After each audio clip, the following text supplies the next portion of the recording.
കൈയിരിക്കുന്ന item എന്ന് പറയുന്ന അടിപൊളി ഒരു സ്പീക്കറാണ് കേട്ടോ. ഇവിടെ നോക്കുകയാണെന്നുണ്ടെങ്കിൽ USB കണക്ട് ചെയ്യാനുള്ള ഓപ്ഷനും ഓൺ ആക്കാനും ഓഫ് ആക്കാനും ഒക്കെ ഉള്ളത്. അതുപോലെ തന്നെ C type charging, aux connect ചെയ്യണം, എല്ലാ അടിപൊളി സെറ്റിംഗ്സും ഉണ്ട് കേട്ടോ.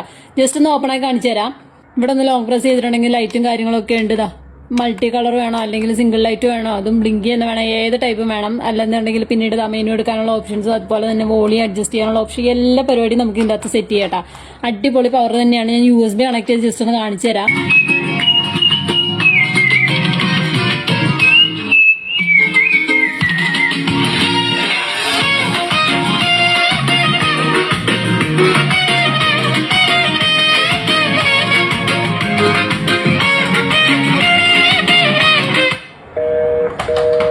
അതുപോലെ തന്നെ നല്ല 2 വേരിയന്റ് കളേഴ്സിലാണ് നമുക്ക് കിട്ടിയിരിക്കുന്നത്. ഒരു റെഡ് കളറും ഉണ്ട്, അതുപോലെ തന്നെ ഒരു ബ്ലാക്ക് കളറും ഉണ്ട്. നല്ല അടിപൊളി ഒരു നല്ല ഫിനിഷിങ്ങോട് കൂടിയായിട്ട് ആ സാധനം സെറ്റ് ചെയ്തിരിക്കണതൊക്കെ. അതുപോലെ തന്നെ നല്ല 2 ഔട്ട്പുട്ട്സും ഉണ്ട്. 8 വാട്ട്സിന്റെ ഉണ്ട്, 10 വാട്ട്സിന്റെ ഉണ്ട്. നല്ല 2 അടിപൊളി പ്രീമിയം ക്വാളിറ്റി സാധനം തന്നെ നമുക്ക് കിട്ടുന്നത് കേട്ടോ. അപ്പൊ അതാ ക്വാളിറ്റി കാര്യങ്ങളൊക്കെ ഉണ്ടല്ലോ. അപ്പൊ ഈ ഒരു മോഡൽ നിങ്ങൾക്ക് വേണമെന്നുണ്ടെങ്കിൽ നേരെ സ്ക്രീനിൽ കാണുന്ന നമ്പറിലേക്ക് നമുക്ക് ജസ്റ്റ് ഒന്ന് മെസ്സേജ് അയച്ചേക്കാം.